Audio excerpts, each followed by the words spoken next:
So the new movie Supergirl is based on this graphic novel called Woman of Tomorrow.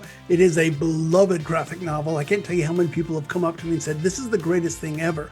I've not read it, but look, this is the second movie in the new DC Comics universe, and I did like last summer's Superman movie, so am I going to like Supergirl? Hey everybody, I'm Sean McBride, the movie guy, and let's talk about it. Let's get into my review of Supergirl. Hey!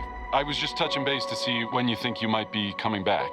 You know, I'm just worried that you're not going to find your stride here if you keep going off-world all the time, Kara. I'm worried you're not going to find your people. Yeah, well, that's the thing, Clark. I have no people. Crypto and I at least had each other. Honestly, I thought we were lucky. But luck, almost by definition, runs out.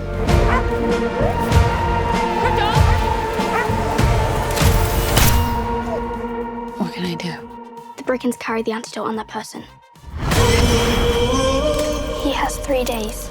You cannot give up on me. Millie Alcock plays Kara Zor-El, aka Superman's cousin, aka Supergirl.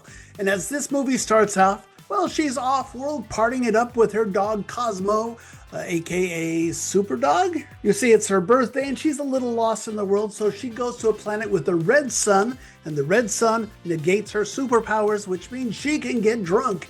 It turns out she's pretty good at doing that. Enter Ruthie, who's played by Eve Ridley. Now, she's a young girl on a vengeance mission against the brigands that slaughtered her family. The lead brigand is played by Matthias Schoenaerts, and he looks a little bit like Pinhead if all the points had been sanded off. It's an interesting character design. Now, initially, Supergirl is too busy partying it up, but look, she feels bad for the girl, and so she reluctantly goes to help, except that gets her dog, Cosmo, shot with a poison arrow. And now Supergirl has to zoom across the galaxy and get the antidote to save Cosmo, and maybe just figure out what she's supposed to be doing with her life at the same time.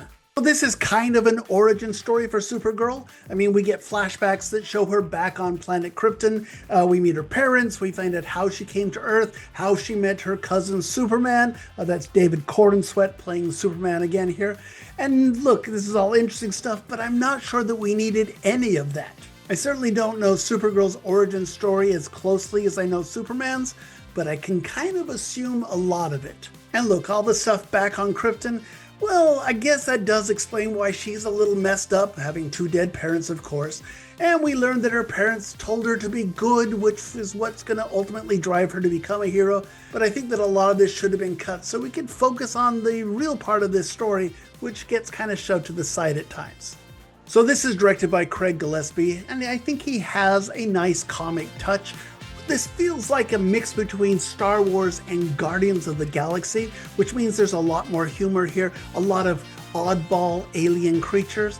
That's a good thing, because the knock on the DC universe for the longest time is it's too serious. We want to have some fun, and Gillespie is good at giving us some fun moments. I'm not sure I would say that his action is as well realized. There are some nice action sequences, but I don't think there's anything that really stands out like a wow, that was an amazing moment here.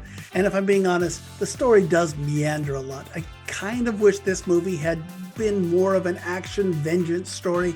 Instead, it's just a little bit all over the place. Now, as for our leading ladies, Millie Alcock I think is very good. She's playing Supergirl as a messed up character. Like I said, we get the reason for that in the flashbacks, but you know, she's a 20-year-old, so they're always a little messed up and trying to figure out their place in the universe here. I think that she does a pretty good job here. I also liked Eve Ridley. I thought she was very good as this noble woman seeking vengeance. I thought that was a nice character as well. And of course, Cosmo. I mean, we all love Super Dog, or Cosmo, I don't know if he has an official moniker or not, but in the Superman movie last year, he was the standout performance. This mutt is just charming here. I would say part of the problem, though, is he gets hit by that poison, so he has to spend the time, most of the movie, in the hospital. He's recovering. He's almost dying. And I wish we'd have more of Cosmo. I wish that the dog had been able to go along on this adventure. I think he could have added a lot of fun to this story. Now let's talk about Jason Momoa playing Lobo, a fan favorite. At the critics screening I went to, there were many people who came dressed as Lobo. Nobody came dressed as Supergirl. So they're thrilled to see him. And I think he's fine in this movie. I don't think he's doing anything special, though. He's there for a couple of action sequences, and I guess they're fine. He has a couple of quips. I guess those are fun. I would definitely like to see a Lobo movie in the future. I think he could be a great anti-hero, going through the galaxy as a bounty hunter. I think that would be great. But I don't think he's doing much in this movie. He kind of didn't live up to the billing, at least according to the enthusiasm of the guy sitting behind me. But hey, he's better than the villain. I don't know what's going on with this guy. I guess he has some superheroes, because at one point he's able to catch this spaceship that's falling on him and it doesn't hurt him. He seems super strong. He certainly doesn't die as quickly as an average mortal human would be, but we don't really get into his villainy. We don't get into his superpowers. We don't really know anything about him except that he's a bad guy and he's got a whole band of brigands, so a whole bunch of bad guys, and quite frankly, they all kind of look the same.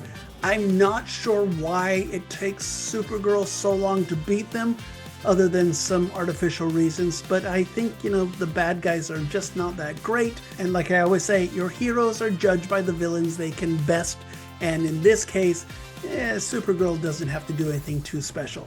So I'm kind of conflicted on this one. I did not dislike this movie by any means. I think visually it looks good. I like the central performances. I thought some of the action was fine. It was fun, but I don't think there was anything that really roused my blood. I don't think there's anything here that made me say, oh, I've got to see more Supergirl movies. I did like the ending where she comes to Earth and has a talk with Superman. That's kind of sweet, but this is just kind of a strangely blah movie for the second film in the new DC universe. Supergirl is fine, it's just not great. I give Supergirl 2 stars out of 4. I am curious as to what the fans of the character Lobo have to say about this movie.